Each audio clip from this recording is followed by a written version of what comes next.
Stardew Valley is a game about cultivating and managing your very own farm. The game comes to us from the same guys who brought us Starbound, the publishers that is, so you're going to see some artwork and stuff that'll probably be reminiscent of Starbound, Terraria, etc. But overall, it gives me a Link to the Past feel with the way that the world is set out, with obviously the perspective, and just how your character interacts with the environment. And you're probably wondering why everyone considers it so addictive. Well, that's because on top of that, you have fishing, mining, foraging, quests, events, a basic crafting system you could use to actually build stuff to put on your farm, abandoned mine exploration along with combat, interesting characters that you could develop meaningful relationships with, all in an effort to try to earn your way into Haley's bedroom.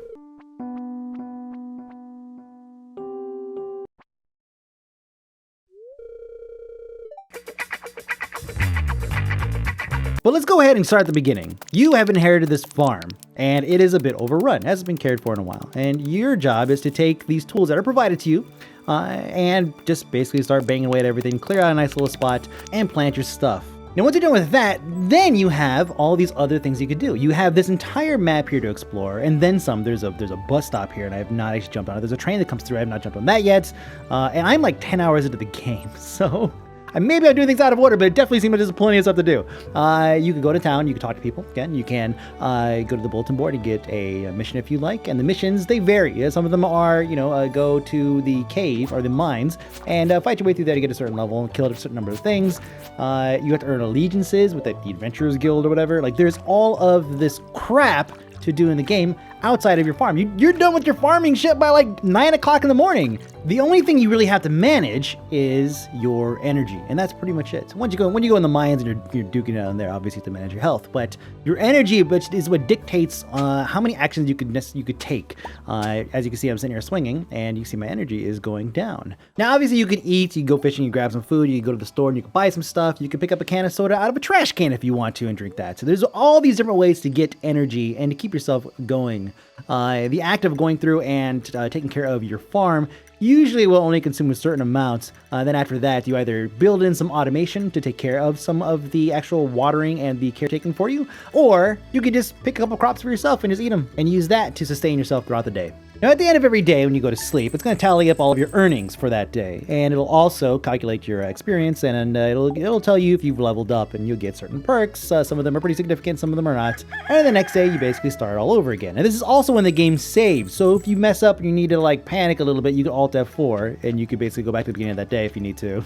Now, there is an ongoing narrative here. There's a bunch of stories that are happening. There's an abandoned community warehouse that you need to go and explore, and there's a bunch of stories there. There's the Walmart equivalent in the game that's threatening to basically take over the town and shut down the local shops by undercutting prices and whatnot. And he comes in, he actually harasses the shop owner a couple times, which is actually very interesting. Like that everything in this game adds to the feel that it's alive, and I think that's what the pool is for the game itself. It's not just a farming simulator. You get in, there is all this other stuff. There's this world where you have to pay attention to the schedules. Like if you go to someone's house too early, they're not going to let you in.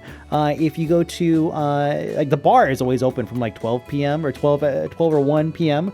To like 10 a.m. 10 p.m. or something like that. So there's all these schedules and all these lives people have. They have jobs. So somebody that lives in one place at certain times of the day, you're going to find them working at another place. And then when the weekend comes, they're all like hanging out at the beach.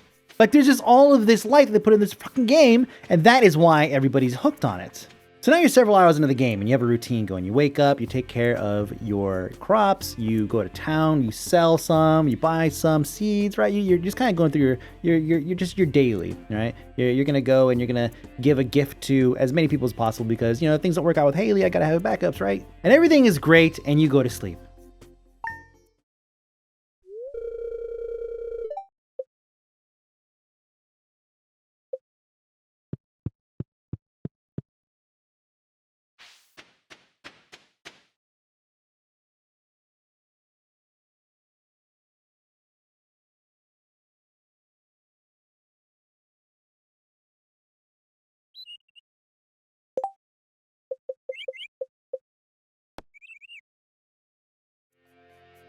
The game is called Stardew Valley. You can pick it up right now on Steam for $14.99. My name is Mike, aka Phony. This is a special edition of Indie for Breakfast, kind of a mix between Indie for Breakfast and BFF Report. If you guys like this format, let me know. Not something I can do all the time, of course, because the amount of time it goes into collecting footage and all that stuff, just like BFF Report. However, because of its small size and the simplicity of the game versus, MMOs used to cover, makes it a little bit easier to kind of get in there and do this every once in a while. Once again, my name is Mike, aka Phony. Indie for Breakfast. Thanks for watching. I'll see you later.